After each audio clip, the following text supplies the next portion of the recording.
Thanks for listening to this episode of History's Greatest Battles. If you enjoy this episode, please subscribe and share it with a friend.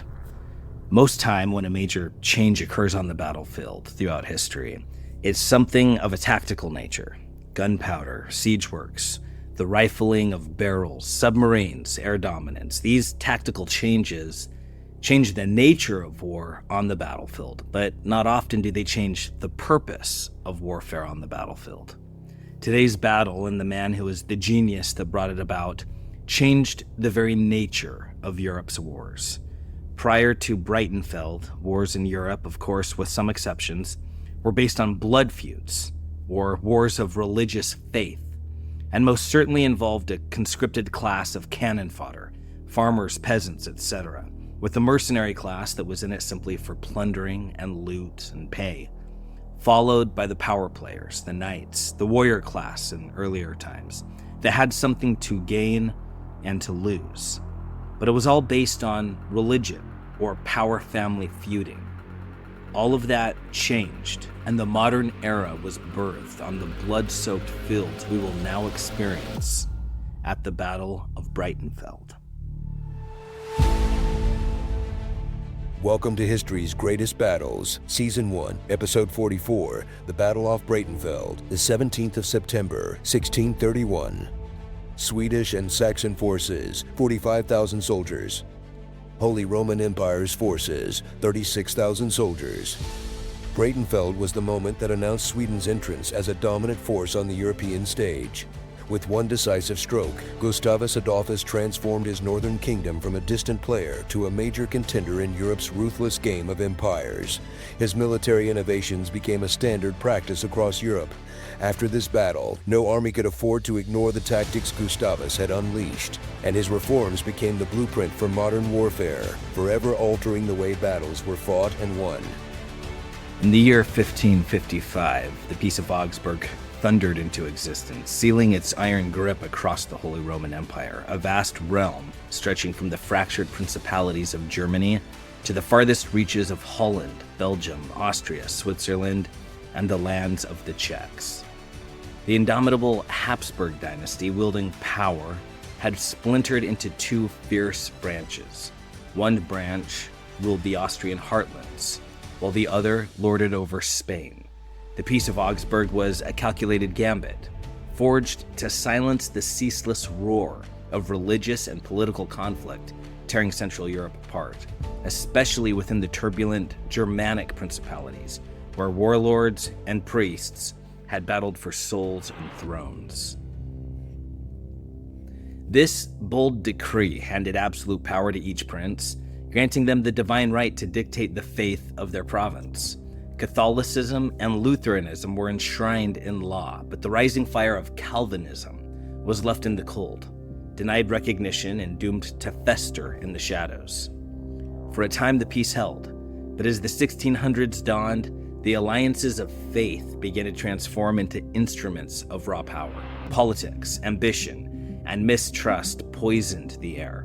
The clash between Protestant and Catholic states was no longer a question of if, but of when. In the north, Frederick V, a Calvinist with fire in his veins, ruled the Palatine, a crucial stronghold along the Rhine. Sensing the coming storm, he forged the Protestant Union, a battle-hardened coalition prepared to stand against the might of the Catholic powers. Not to be outdone, in the southern reaches of the empire, Duke Maximilian of Bavaria rose with a ruthlessness.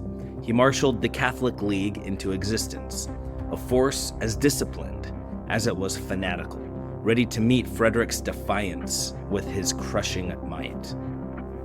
The opening salvo of their struggle erupted in Bohemia in 1618. Ferdinand of Styria, crowned King of Bohemia the year before, moved with resolve, determined to hammer his austere Catholicism onto a land that had long enjoyed religious freedoms. The Bohemians, a people fiercely protective of their religious liberties, had no intention of bowing to Ferdinand's iron will. In a defiant act of rebellion, they seized the imperial governors and hurled them from the windows of Prague's royal castle, sending a clear message that they would not be ruled by fear. Bohemia, now aflame with revolution, rallied an army and extended their crown to Frederick V. He accepted with bold ambition, thrusting the Protestant Union and the Catholic League into direct confrontation, each ready to draw blood for dominance over Central Europe. The war came swiftly.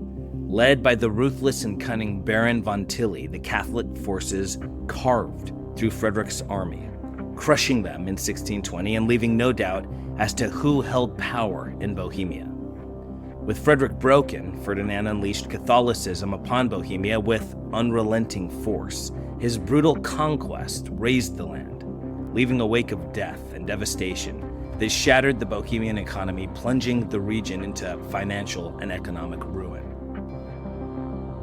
The old aristocracy, swept aside, was replaced by Ferdinand's loyalists, men rewarded with vast estates for their obedience, cementing Ferdinand's rule through the loyalty of the land-owning class. Over the next decade, Protestantism was hunted to extinction in Bohemia, as the Catholic Hapsburgs reasserted their dominion, erasing any remnants of the old religious freedoms. The Protestants, divided by mistrust, saw Lutherans and Calvinists eye each other with such suspicion that the Lutherans, in a stunning betrayal of their faith, aligned with the Habsburgs to bring down the Calvinists in Bohemia. Even as the shadow of Catholic Spain loomed over the northern Protestant states, their disunity crippled them. Petty rivalries and internal squabbling ensured that no united front emerged to challenge their common enemy. The King of Denmark, eyeing the spoils of war, offered his hand to the Protestant cause, but his motives were clear. This was not a crusade for faith, but a calculated move to seize control of northern German lands, driven by ambition rather than piety. In 1625, the seasoned armies of Spain, led by the cold-blooded Czech adventurer Baron Albrecht von Wallenstein, crushed the Danish forces, adding yet another triumph to the Catholic campaign as Wallenstein's power and ambition swelled. Wallenstein commanded an army of 125,000 strong, a juggernaut forged in discipline and blood, but behind the glint of his steel lay personal ambition. His true loyalty was to no emperor. He sought not just victory, but a kingdom of his own, carved from the heart of Europe. With his sights set on more than mere battles, Wallenstein intended to annihilate the enemies of the Habsburgs, only to turn his gaze inward, using his massive army to forge a new empire under his own banner from the ashes of the old. But the Habsburgs, no fools themselves, began to smell the treachery in Wallenstein's ambition. By the late 1620s, as Catholic forces tore themselves apart with internal bickering, rivalries almost as venomous as those between the Protestants, they stripped Wallenstein of his command in 1630, fearing the rise of a rival emperor within their ranks. Yet despite the fractures, the Holy Roman Empire's armies remained the undisputed masters of the battlefield. Riding this wave of dominance, the Catholic League pushed Ferdinand to reclaim every inch of lost Catholic land in northern Germany. Once again, war would be the only answer. Stripped of their lands and watching their faith being trampled into the dirt, the Lutherans were finally shaken from their stupor. Their outrage ignited, they prepared for war, vengeance driving their every move. Into this maelstrom strode a new champion, Gustavus Adolphus, the King of Sweden, a warrior king whose name alone sent tremors through the hearts of his enemies. His arrival would change everything. Gustavus had turned Sweden's bountiful resources of copper and timber into the foundation of an economic powerhouse. With that wealth, he built something unprecedented: the world's first modern professional army, forged not of rabble, but of every able-bodied man conscripted to serve. This was an army bred not just for war, but for victory. His soldiers marched into battle not just with muskets and pikes, but with discipline unheard of in the mercenary ranks of Europe. They wielded artillery light enough to dance across the battlefield, muskets refined for precision, all while wearing the uniforms and bearing the discipline of a professional warrior class.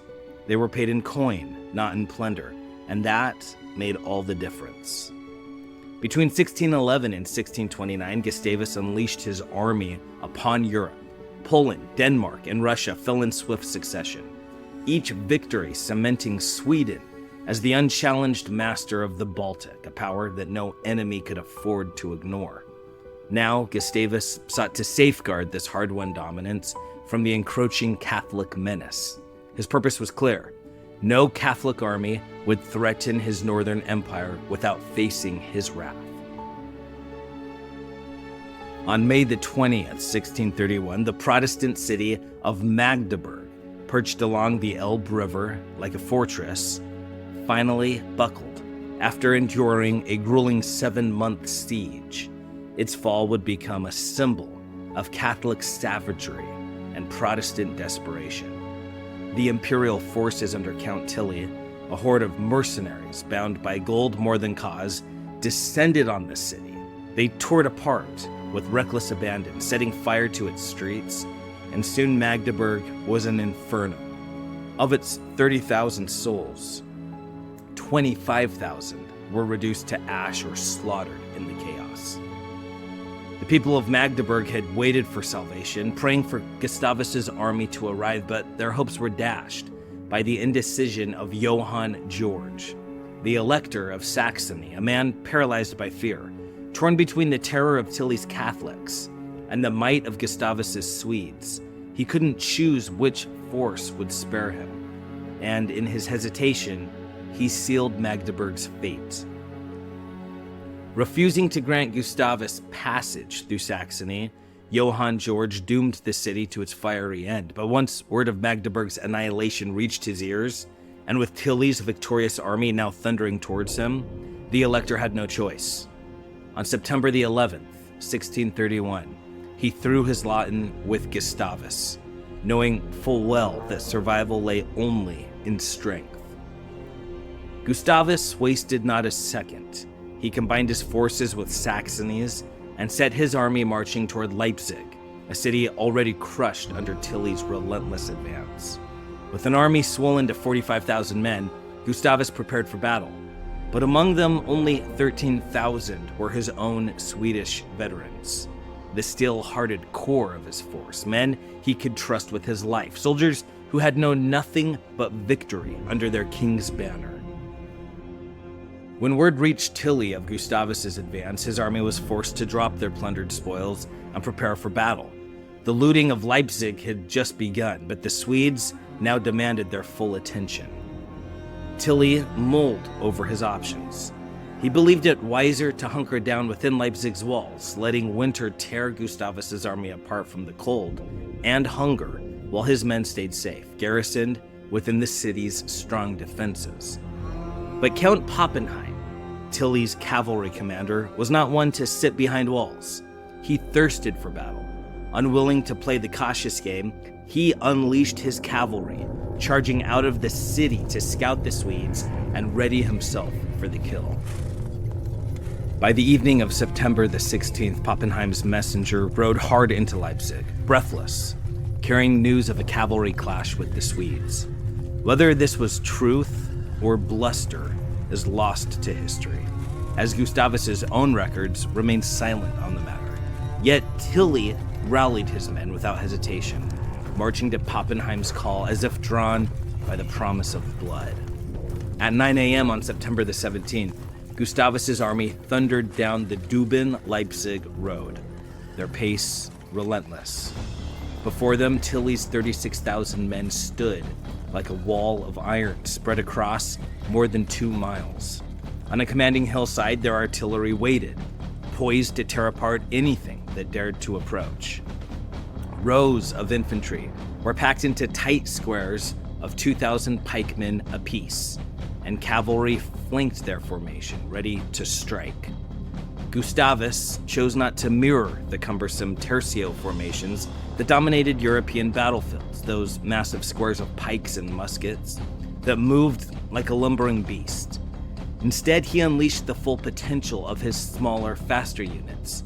His musketeers, shielded by lines of pikemen, moved with deadly speed and precision, the very embodiment of disciplined chaos. Knowing full well where the true strength of his army lay, Gustavus placed the Saxons, his weakest link, on the left flank, while he entrusted his veteran Swedes with the real fight. His own men were formed into sleek, parallel lines, 2 lines of hardened cavalry on each flank, and 2 more lines of infantry at the center, bolstered by their own mounted warriors, all prepared to smash through the enemy ranks. Gustavus had a deadly plan in mind. His nimble formations were designed to outmaneuver the slow-moving imperial tercios, their sheer bulk now a disadvantage. Meanwhile, his light artillery, quick to reposition, would tear into the imperial squares, slaughtering men packed together like grain before the scythe. Gustavus, however, was not destined to make the first move. The storm of battle was upon him before he could strike. Tilly's imperial artillery roared to life, unleashing a torrent of fire that ripped through the morning air, aiming to shatter Gustavus's lines before they could fully form. But Gustavus had anticipated such brutality.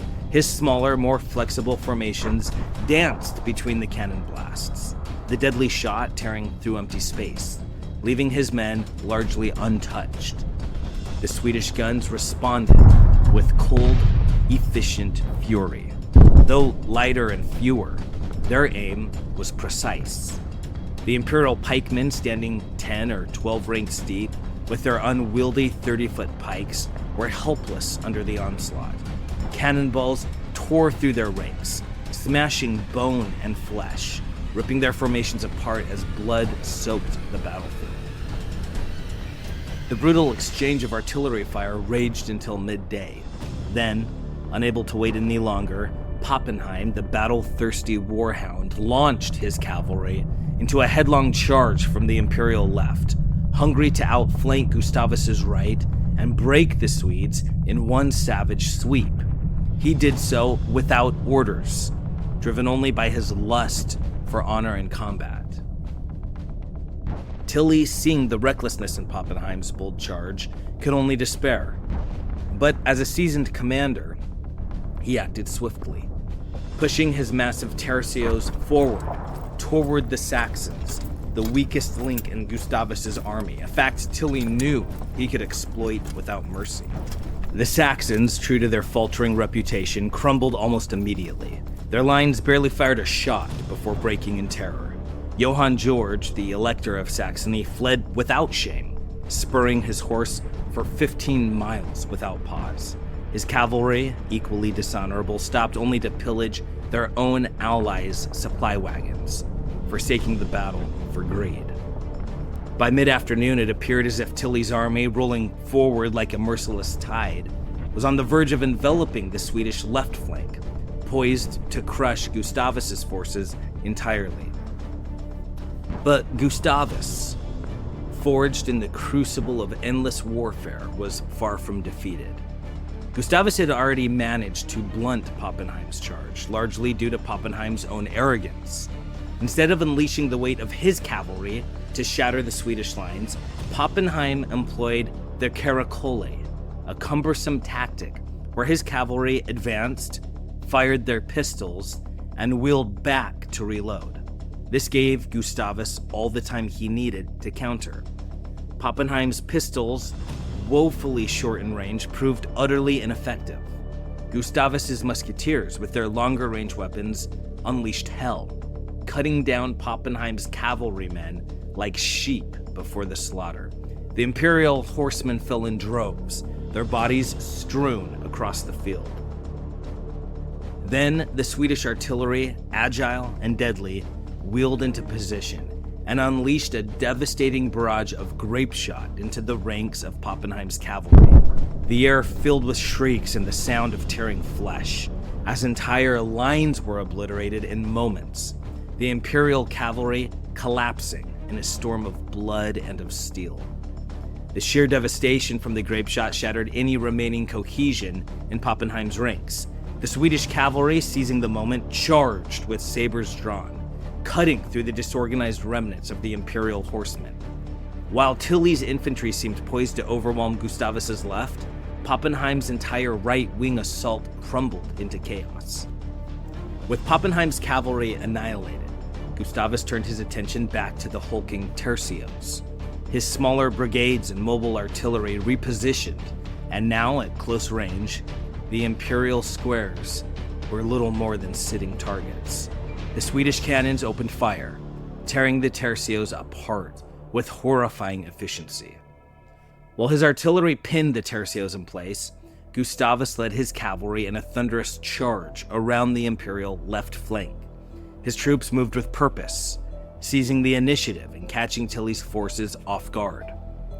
Tilly's artillery, heavy and immovable, had been positioned at the battle's outset, destined to remain in place until the day was decided.